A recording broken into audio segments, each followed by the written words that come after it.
What's up, CFO gang? It's your boy Jay Tuck.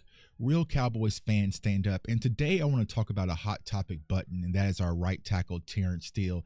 Now, we all know Terence Steele was an undrafted guy out of Texas Tech and had some ups and downs in his career, but ultimately he had the injury. The Dallas Cowboys paid him, and I feel like Cowboys Nation has put a lot of expectations on Terence Steele post getting the contract.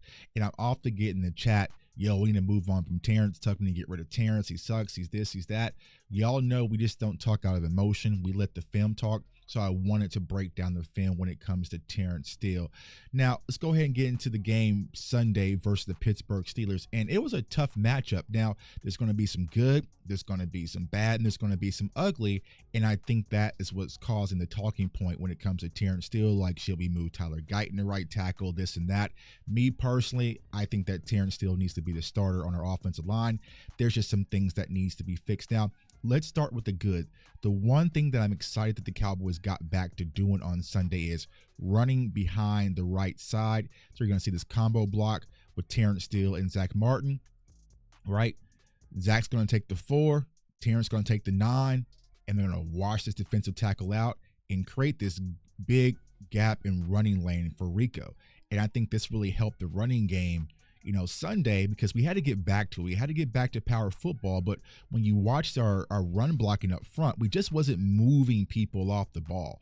For some reason, we just couldn't move people off the ball. And also our running backs wasn't seeing the lane. And Brian Schottenheimer spoke to Rico, and he said in the interview in the press conference that you wanted to focus on being more patient. And you'll see that with Rico, right? Because you're watching my guy, Peyton Wilson, who I love draft season, right? He takes the wrong gap. He's peeking in this gap, right? So Rico sees it and is able to cut back, right? But that's not the focal point. The focal point is Terence Steele and Zach Martin on the right side, moving that defensive tackle and creating this massive running lane for Rico to be able to get upfield. And you'll see that once again, right? It's another duo blocking scheme, double team, take the 9, I'll take the 4. And Terence Steele and Zach Martin's going to blow 94 or 95 off the ball. Bam. Collision.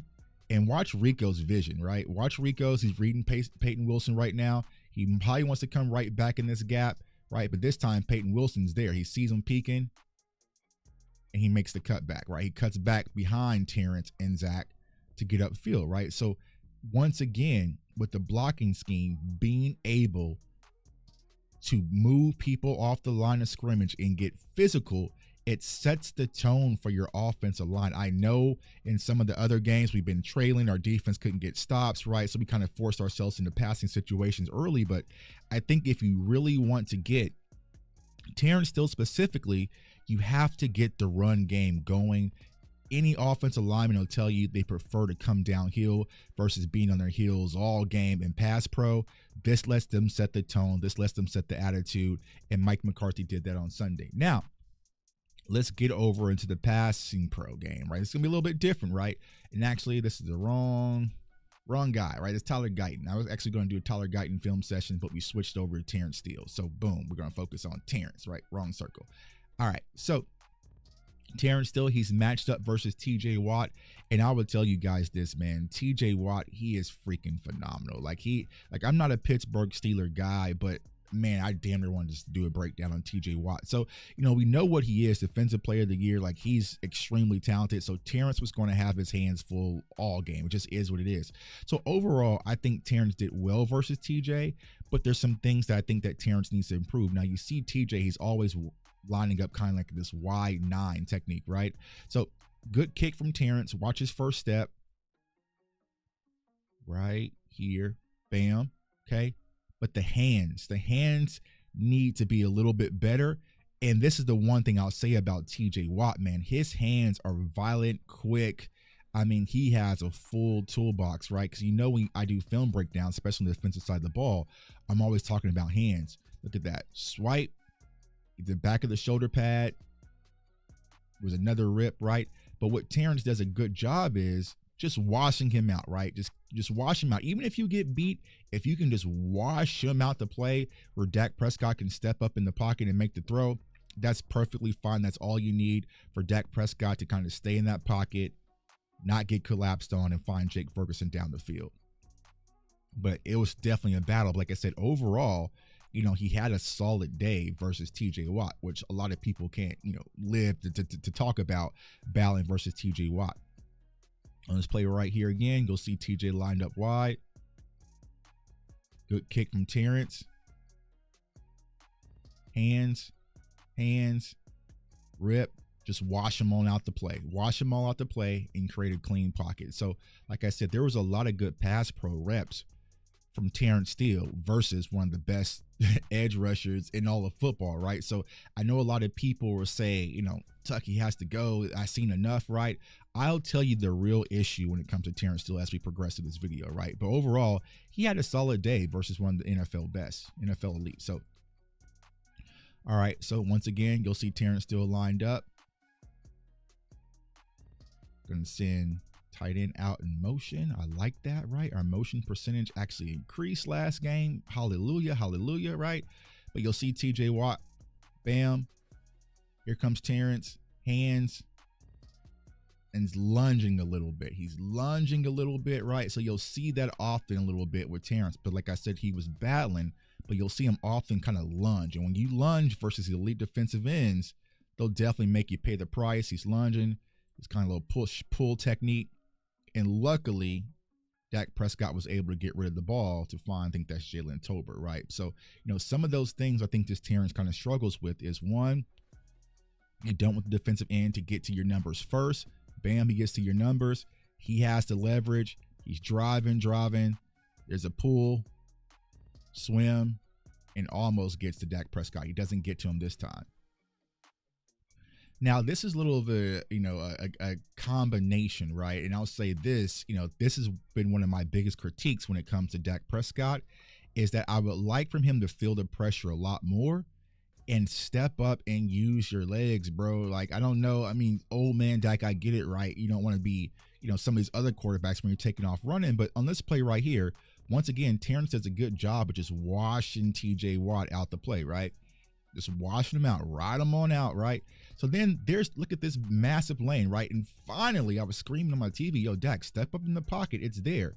Now he's able to sprint, step up in the pocket a little bit, keep his eyes upfield. That's the one thing that Dak Prescott does better than a lot of quarterbacks in the NFL level, is when he scrambles out the pocket, he's keeping his eyes up. But sometimes you got to use your legs and get up out of there. If your left tackle is getting smoked, your right tackle is getting smoked, bro, step up, make a move the pocket, still keep your eyes up, and make a play. So that was a good job for Terence Steele to wash TJ out the play and create this massive lane where Dak Prescott could step up, make a play with his legs, still keep his eyes up, and find Rico for the touchdown. Good catch, Rico. Now, on this play right here, this is just another thing, right? Comes down to hands sometimes and technique. Now, we got lucky. This was the play to Jalen Tolbert, so you'll see his kick. Now, so one thing I would say, Terence is extremely athletic. He's extremely versatile. He's quick, right? So watch that first step right there, getting off the ball, bam, plant. Now, the hands need work, right? But you're battling TJ Watt. So hands, bam, in the face, right there, holding all the face mask, holding on the face mask all around his neck, right? Washed him down, and Dak Prescott was able to make the throw down the field to Jalen Tolbert, right? Now, on this play, who's the real MVP? Here's the real MVP right here, this play, right? Here's this guy right here. This guy is saying, listen, man, ain't nothing to see.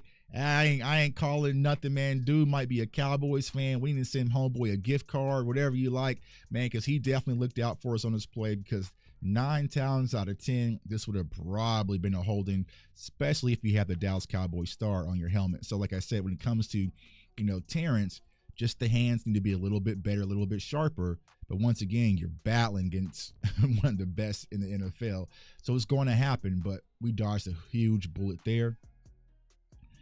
And this play kind of goes back to what I was speaking about earlier, okay? The lunging. Sometimes the lunging can cost you. Now, on this play, luckily, thank God, because this was a big play, and this is one of the plays I spoke about, in the pregame show that we should definitely run. Now, personally, I would have had Tyler Luebke at the tight end position, but they had him at the running back position. It still worked, right? Kudos to Mike McCarthy for calling it, because it was a big play. But on this play right here, you'll see him lunge, and TJ Watt just swims him. And thank God that Dak Prescott was able just to get backside to get this dump off to Hunter Luepke, because if not, he was coming. He felt that pressure. Dak, you can see it right there. Dak's like, God damn, I got to get rid of this, right? So luckily, right, Hunter didn't get caught up in this wash, and Dak was able to turn, find Hunter, hurry up, because it was close, right? Seconds is ticking, right? It's a game of inches, game of seconds. Luckily, he was able to get that pass off to Hunter, and Hunter went upfield to ultimately set us up in a position where we could win the game on Sunday. But like I said, sometimes when you watch Terence Steele, it's still some of that lunging that he does where he gets taken advantage of. And that was a clean sweep from TJ Watt right there. So it just happens, right? So you want to keep your hips square, not lunge, looking down the grass. You don't want to looking down at the grass, because you look down at the grass, they're going to smoke your ass. That's what our coach used to tell us, right? So don't be looking down at the grass, right? Keep your eyes up. Boom. Quick swim. But good play by Dak, good play design by Mike McCarthy, and good run by Hunter Luepke. And on this play right here, this is the issue, right? So everyone's like, yo, what is the issue, Tuck, that you see with Terence? Is it a talent thing? Is he still hurt? No, I don't think that's the case. What hurts Terence Steele? If you look at the numbers, all right, so he's had 210 passing snaps this year. He's had 3 sacks that's been allowed, 14 pressures, 9 hurries, and 2 quarterback hits. Now, if you look at that, and I can show you guys the numbers if you want, I can post in the community chat, right? But if you look at it, out of 51 passing snaps on third down, 2 of those have been sacks, 8 of those have been pressures, 5 of those have been hurries. So when it comes to Terence Steele, he has just been bad on third down. And the problem is when he does allow pressure or does allow sacks, we feel it the most, because it's always in a situation where we're driving. Okay, now we're moving up the field. Now let's get a score, right? And then Terence gets smoked, and that's when Cowboys fans really feel the things that, you know what I'm saying? That's when everyone goes crazy online, right? You go back to Philly last year when we were at Philly. It's just like on third down, we need protection so Dak can keep thriving and carving up the defense. That's when Terence gets smoked. That's when, the strip fumbles happen and all sorts of stuff happens. So for me personally, I don't think Terence is an issue. I think that Terence Steele just needs to be better on third downs and high pressure situations. And I think ultimately what the Cowboys need to do is get back to basics with Terence Steele and run the damn football behind the right side, and we'll be perfectly fine, man. So it's your boy J Tuck. Comment, like, subscribe. Follow me on all social media platforms at JTuck151. If you love film sessions, if you love game breakdowns, if you love scouting reports, or you just love football, you are in the right spot. So turn on that notification bell so you do not miss out. I want everyone to stay safe, stay blessed, stay encouraged, and Terence Steele, just be better on third down, bro. Peace.